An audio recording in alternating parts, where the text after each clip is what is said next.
Olá, seja muito bem-vinda, muito bem-vindo ao canal Trilhas da Luz. Eu sou Elo Compasso, que é quem está lendo o livro Cartas de Cristo para vocês e a idealizadora desse projeto, o Trilhas da Luz, que quer levar conteúdo sobre espiritualidade, autoconhecimento, curiosidade sobre esse mundo místico e espiritual e muita expansão da consciência para todos nós. Se você ainda não é inscrito aqui no canal e gosta desses temas, já se inscreve, ativa o sininho para você receber a notificação sempre que tiver conteúdo novo aqui no canal.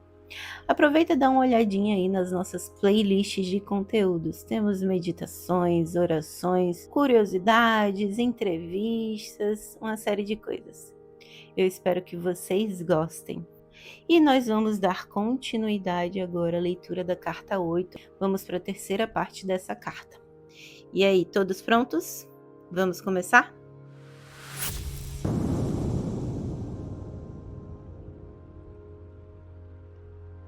De fato, por causa das minhas palavras registradas nos evangelhos, entre aspas, benditos sejam os mansos, porque eles herdarão a terra, fecha aspas.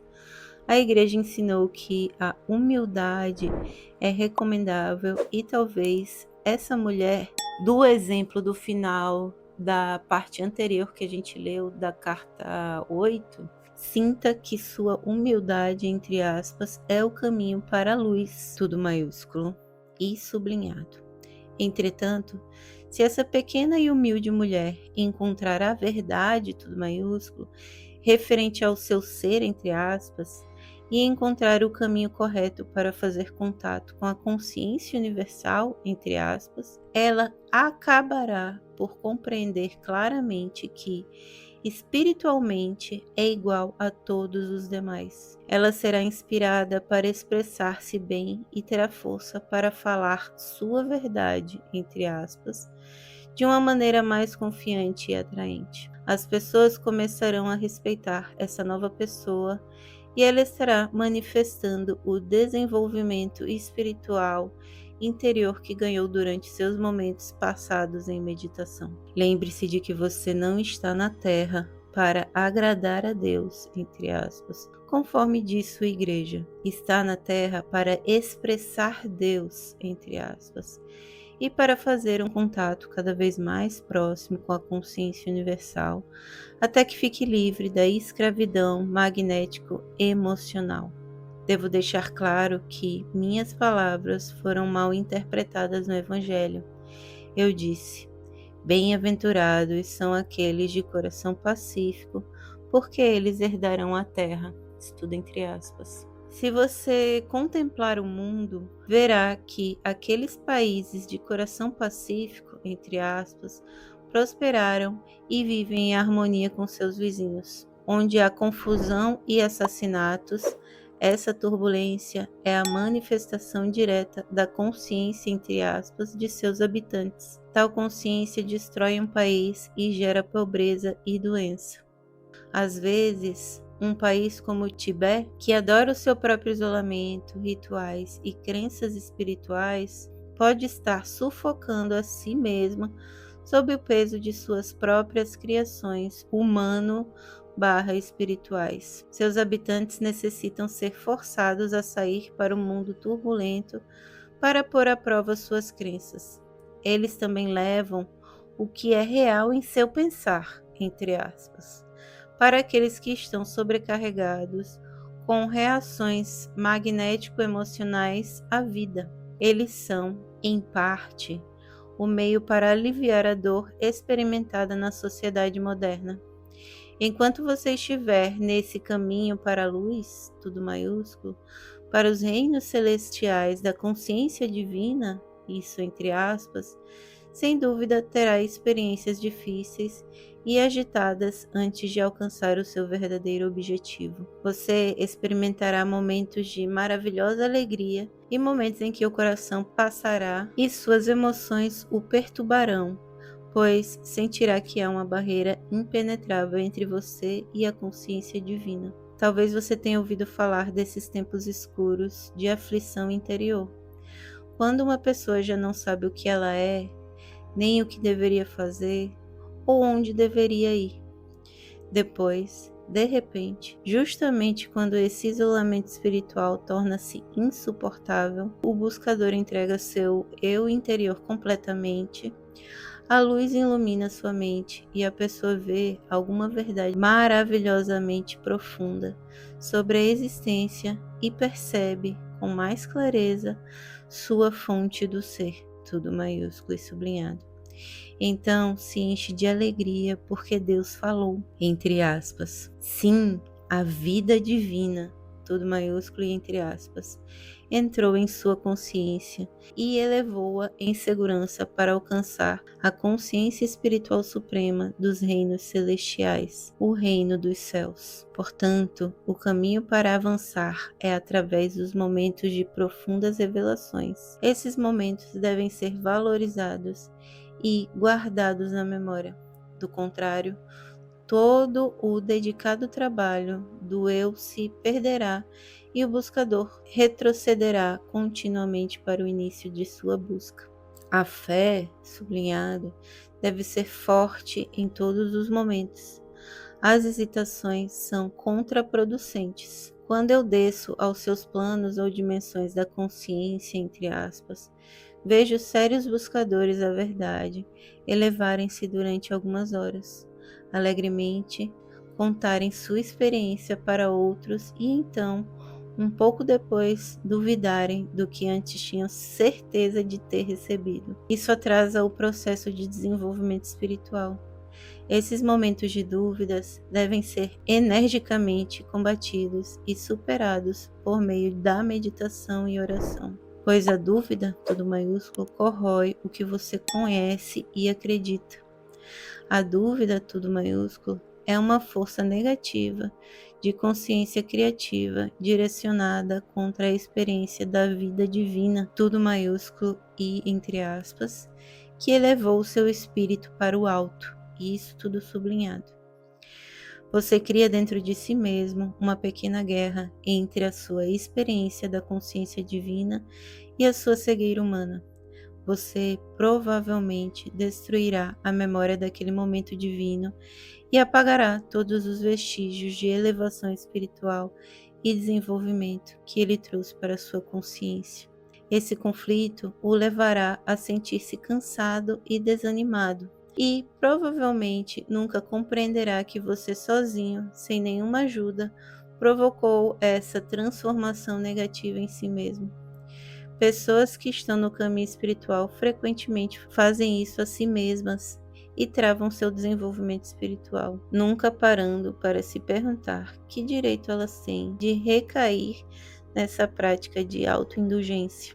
As pessoas utilizam a mente imprudentemente, arruinando suas vidas e as vidas dos outros, com os pensamentos e as palavras que surgem de seus impulsos egocêntricos. É apenas a sua vida mental e emoções perturbadas o que gera confronto e ferimentos, ainda que não em seu rosto, corpo, mãos e pernas, a menos que os confrontos acabem em abuso físico.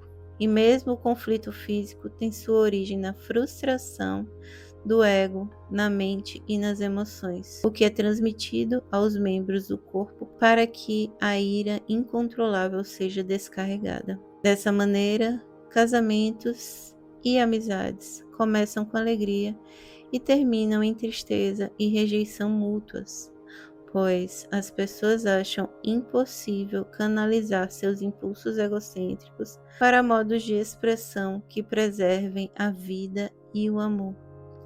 Pais e filhos expressam amor mútuo até os anos da adolescência. Então, o ódio entra em cena e azeda as relações quando os filhos se rebelam contra a autoridade e os pais reagem com o abuso autojustificado. Novamente, não há necessidade de tal conflito. Os pais devem compreender que cada geração luta para encontrar seu lugar no mundo adulto e para fazer as coisas de maneira mais inovadora do que os anciões. como jovens podem florescer se forem aprisionados a uma escravidão juvenil. O tempo em que os filhos se tornam jovens adultos é um tempo de crescimento, entre aspas, para os pais, que devem então se preparar para a etapa seguinte de suas vidas, o uso mais inspirado de seus talentos latentes e depois a velhice, aceitando suas loucuras e erros passados e, por fim, uma transição pacífica para a luz eterna. Por que brigar? Por que lutar? As pessoas que estão totalmente controladas pelo ego lutam com unhas e dentes pelos seus direitos, entre aspas. As pessoas que estão espiritualmente maduras solucionam os problemas discutindo com empatia.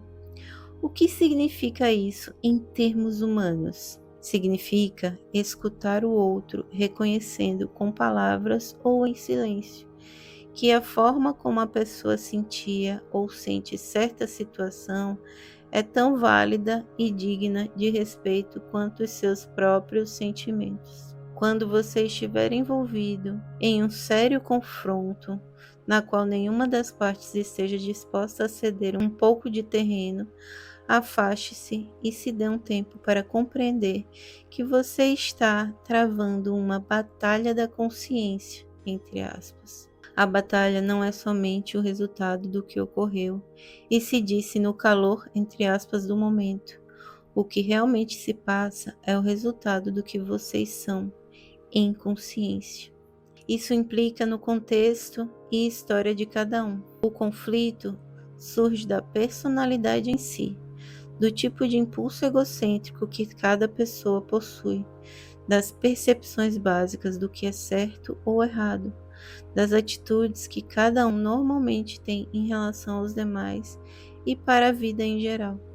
Portanto, quando se envolver em um conflito, diga ao seu oponente que você quer fazer uma pausa e acalmar a sua mente, a fim de poder escutar mais construtivamente. E então seja sábio. Recorra à consciência divina e peça a intervenção da consciência amorosa nessa situação. Tente entender e visualizar que ambos estão na luz da consciência divina, iguais na origem da sua alma e no destino, igualmente verdadeiros, humanos e únicos. Enquanto você não puder mergulhar plenamente nessa compreensão, nesse estado mental, ainda não estará preparado para permanecer na luz divina, para resolver amorosamente seus conflitos e seus sentimentos feridos. Então, volte ao seu adversário e sugira que cada um possa ter 5 ou 10 minutos para explicar seu ponto de vista clara e calmamente. Sua percepção do que foi dito, do que realmente se trata a disputa, de como os sentimentos foram feridos, de como o assunto deveria ser resolvido. Deixe o outro falar primeiro e novamente entregue a situação à consciência divina. Se muitas acusações amargas forem feitas, tente acalmar o seu próprio ego e permaneça absolutamente silencioso e calmo. Isso será de grande ajuda para o outro, pois ele sentirá que está sendo ouvido. Isso removerá o sentimento de frustração. Racionalmente, compreenda que você está ajudando seu oponente, mas não acredite que está sendo superior. Tente ao máximo ver até que ponto o que se está dizendo sobre você é verdadeiro. Seja o que for, se for válido, morda sua língua e aceite. Alegre-se, porque nesse instante você teve um momento de revelação da sua própria consciência humana, dando a você a oportunidade de livrar-se de uma faceta do impulso egocêntrico. A cada vez você poderá livrar-se um pouco mais do impulso egocêntrico, permitindo que sua alma tenha mais espaço para respirar, entre aspas, e um controle mais ativo de sua personalidade. Você também aumentará suas frequências vibratórias de consciência e se sentirá um pouco mais iluminado em seu interior.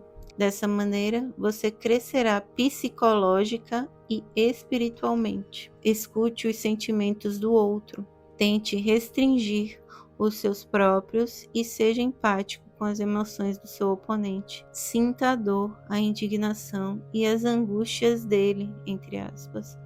Ponha de lado as suas e sinta as deles.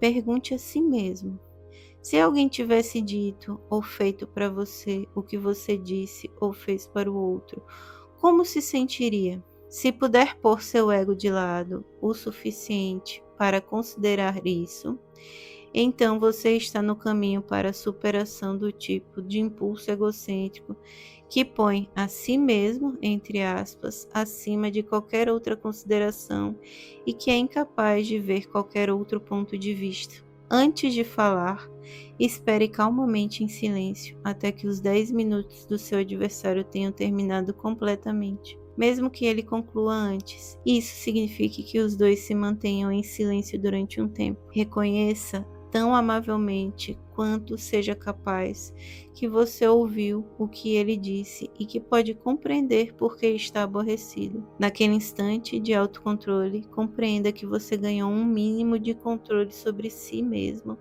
e que deu o primeiro passo para curar a situação. Por outro lado, se você realmente não compreendeu o que ele disse, então você está bloqueando mentalmente alguma coisa do que ele está dizendo que você não quer ouvir ou receber. Portanto, de novo, o seu ego está no controle. Controle-o por sua vez e convide o outro a se explicar um pouco mais, fazendo o melhor possível para se pôr no lugar dele. Sinta sua dor, compreenda sua raiva. Quando tiver recebido outro em sua compreensão e o tenha recebido, as defesas egocêntricas dele diminuirão e você o verá começar a relaxar. Ambos se sentirão melhor. Tendo feito isso, calmamente, devagar, com cuidado, você então dará um quadro igualmente claro de como você se sente nas circunstâncias. Não use palavras calculadas para humilhar o seu oponente e assim perturbá-lo. Lembre-se de que A. Você está fazendo um esforço para controlar seu ego como um primeiro passo para o amor incondicional. B. Você está trabalhando para conseguir paz e entendimento entre os dois, não para ganhar pontos. E C. Sua resposta não deve conduzir a um novo conflito, porque você usou palavras que o aborreceram de novo. Se fizer isso, então seu ego venceu a disputa contra você e sua psique perdeu. Se cada um estiver vivendo dentro das frequências espirituais de consciência, seu oponente dará a mesma resposta de escuta, reflexão e reconhecimento de sua posição, como você deu a ele. Mas se ele vive inteiramente nas frequências terrenas de consciência, talvez você encontre dificuldades. Ele pode sentir que você está tentando ganhar pontos sendo santo, entre aspas, superior, entre aspas, ou de alguma maneira maior, entre aspas. Tranquilize-o. Diga o quanto é doloroso existir um conflito entre vocês, que você está simplesmente experimentando um método para se assegurar que vocês dois possam escutar um ao outro e assim alcançar uma verdadeira reconciliação e mútuo perdão, ao invés de algo superficial onde os sentimentos feridos continuem a contaminar a mente, o coração e o corpo. Cada um deve conceder ao outro, com palavras gentis, o direito de discordar, dando razões válidas para a discordância. Encontre em si mesmo a fortaleza para reconhecer que você, como um ser humano, não pode ter sempre a razão, uma vez que, como todo mundo, nasceu com um impulso egocêntrico controlador que o obriga a tomar e defender fortemente a posição de chefe da matilha, entre aspas. Lembre-se de que, quando você acredita que é o chefe da matilha, entre aspas, ele pensa a mesma coisa de si mesmo. Humanamente, ele acredita que está, no mínimo, em nível igual ao seu, ou até superior. Seja o que for que o ego dele o faça pensar sobre si mesmo e seu ponto de vista, é exatamente o mesmo que o seu próprio ego faz você pensar sobre suas opiniões e ideias. Eu vou parando por aqui, já tem bastante coisa aí para a gente refletir nessa situação que ele está dando sobre o conflito, né, com outras pessoas e a ação do ego nesse momento. Então, Acho que são várias coisas para a gente refletir. Desejo a todos ótimas reflexões. Espero que consigamos colocar todos esses ensinamentos em prática no nosso dia a dia. Então, aguardo vocês no próximo episódio para continuarmos a leitura da carta 8. Um beijo grande. Eu sou um outro você.